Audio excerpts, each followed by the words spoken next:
Assalamualaikum warahmatullahi wabarakatuh. Beberapa pekan kemarin kami mendapat suatu informasi lewat video dari sahabat kami. Bagaimana di situ kami sangat risau. Karena di situ ada sahabat kami yang masih muda, muslim pula, masih kelas 6 SD gitu. Itu tinggal bersama ibu dan ayahnya yang stroke. Kemudian didatangilah seorang guru.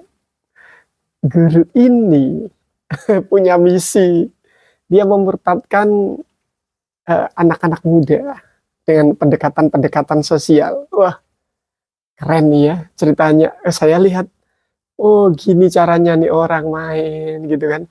Kemudian kami langsung mencoba menghandle itu, tapi kami punya akun kurang populer. Kalah dengan dia. Dia sebenarnya nggak populer dulu, tapi dia punya strategi yang bagus. Dia nebeng di akunnya, di sosial medianya Gus yang sangat terkenal di Jawa Timur. Dia nebeng di situ, bercerita bahwa dia itu non muslim, seneng berada di majelisnya Gus itu. Wah, otomatis Gus yang nggak kenal psikologi misionaris, tentu dia akan bangga. Oh, ini seneng banget nih kajianku nih didatangi oleh orang nggak selain orang Islam pun datang loh. Oh, kurang toleransi gimana kan, seperti itu mungkin ya. Di sini orang-orang mabuk aja datang loh ya. Gimana ini gimana aku kurang pandainya ngomong. Oh, tanda kutip. Tapi bisa jadi itu metode yang dia pakai untuk berdakwah, itu sah-sah saja. Tapi yang menjadi mengkhawatirkan adalah ketika Gus itu yang sangat terkenal di sosial media, si misionaris ini numpang tenar. Nah, maka sosial medianya dari si misionaris ini jadi terkenal. Kalau dia terkenal, dia akan lebih mudah mensosialisasikan program-program dia dalam mendekati mangsa-mangsanya.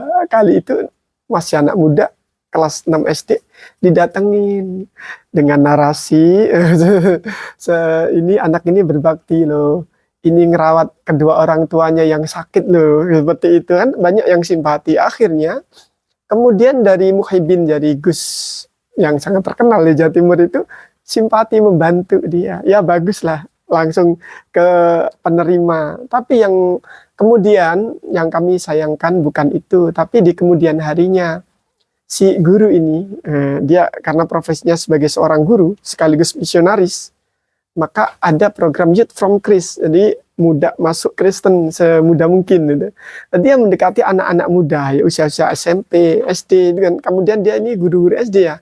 Dia ini guru SD, maka dia dekati anak-anak SD yang punya potensi, yang bisa dibimbing nanti, tentunya dengan dilakukan pendekatan terlebih dahulu. Nah, seperti itu. Begitu dia cara mendekati anak-anak saudara-saudara kita yang muslim, yang kelak ini potensi sekali untuk dimurtadkan olehnya. Nah, maka ketika si anak ini merasa berhutang jasa sama si guru yang misionaris ini, maka suatu saat akan diminta, datang dong ke rumahku. Nah, seperti itu kan, datanglah ke rumah, dikasih bantuan. Oke, aku hari ini di gereja itu, tolong ya bisa datang dong ke gereja. Mula-mula nggak ngajak tuh, ya, di depan aja nggak apa-apa.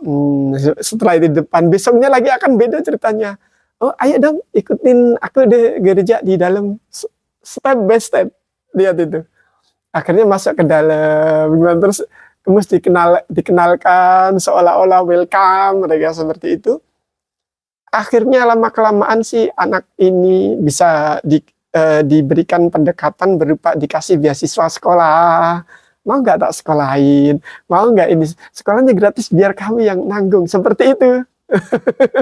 Pendekatannya itu masif sekali, dan ini waspada pendekatan ala-ala misionaris yang berkedok sosialis, berkedok filantropi. Maka bisa jadi dia menggunakan simpati dari umat Islam, ya kan? Karena dia jarang sekali menampilkan agama, tetap ada di sosial medianya, bisa di scroll, dilihat-lihat, dia akan menampakkan agamanya, gitu loh. Fi qulubihim maradun fazadahumullahu marada, gitu kan. Akhirnya apa yang terjadi? Nanti di kemudian hari kita akan melihat si misionaris ini akan menggunakan uang umat Islam untuk memurtadkan umat Islam sendiri. Low budget, bayangkan. Karena apa? Banyak orang yang kenal dia, dia filantropi terkenal gitu kan, bukan Islam. Kemudian dia membantu orang-orang Muslim yang rentan, yang fakir tentunya, rentan sekali. Makanya kefakiran itu dekat kepada kekufuran. Ini perlu kita catat.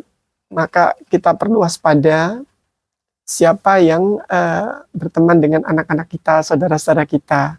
Kalau ilmu ini sudah sampai, mudah-mudahan ini menjadi edukasi dan ilmu yang bermanfaat untuk kita membentengi akidah diri kita, keluarga kita, sahabat-sahabat kita, tetangga-tetangga kita.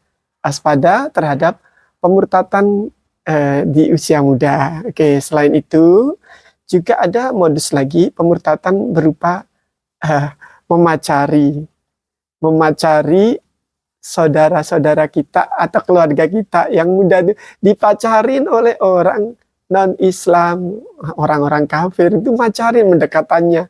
Bahkan dia rela apabila saudara kita ini perempuannya, dia rela pura-pura masuk Islam tuh, ya kan? Setelah masuk Islam berjalan 1-2 tahun enak tuh, tapi giliran dia sudah punya anak 1, punya anak 2, maka dia akan dibujuk kembali ke gereja. Kalau nggak mau diceraiin. Wah, berat banget nih. Udah jauh dari rumah, itu kan. Punya 2 anak, nggak kerja, terus mau apa? Coba. Kalau nggak nurut sama suami dicerai. Seperti itu. Modusnya kami nemukan banyak sekali, bahkan kami mendampingi mu'alaf yang seperti itu. Ini real di lapangan. Insya Allah kita akan berkisah lagi di sesi berikutnya ya. Assalamualaikum warahmatullahi wabarakatuh. Barakallahu fikum. Semoga bermanfaat.